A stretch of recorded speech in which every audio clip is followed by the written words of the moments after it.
વડોદરા શહેરના વારસિયા વિસ્તારમાં આવેલી હરિકૃપા સોસાયટીના મકાનોમાં વરસાદી પાણી ભરાઈ જવાને કારણે 4 દિવસ સુધી વિસ્તારમાં અંધારપટ છવાઈ ગયો હતો। સમગ્ર શહેરની જેમ અહીંયા પણ વિકટ સમસ્યા ઊભી થઈ હોવા છતાં પાલિકાના કોઈ હોદ્દેદાર કે ભાજપના નેતાઓ મદદ કરવા માટે ફરક્યા પણ ન હતા।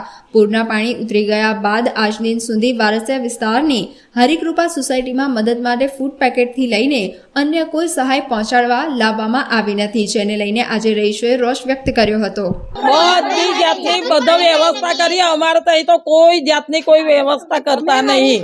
અને અહીંયા હરિકૃપા સોસાયટીમાં અમે રહીએ છીએ, વારસિયા પટેલ પારેખની બાજુમાં અમારી હરિકૃપા સોસાયટી અને આ બે સાઈડના તળાવ કાંઠે અમારે અહીંયા પાણી ભરાઈ ગયું। કોઈ જાતની કોઈ ઠેકાણ જોઈતા નહીં, ભાજપ વાળા આવતા કોઈ કાર્યકર્તા નહીં આવતા, કોઈ કોર્પોરેટર અહીં જોતા નહીં કે આ લોકો શું કરે છે અને કેવી પોઝિશન છે, કોઈ કહેતા કોઈ જોતા નહીં।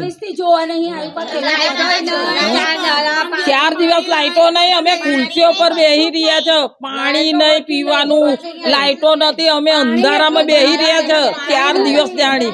કોઈ કહેતા કોઈ અહીં દેખભાલ કરવા નહીં આવતા, કોઈ જોવા નહીં આવતા, લાઈટો વાળા ફોન બી નહીં ઉઠાવતા।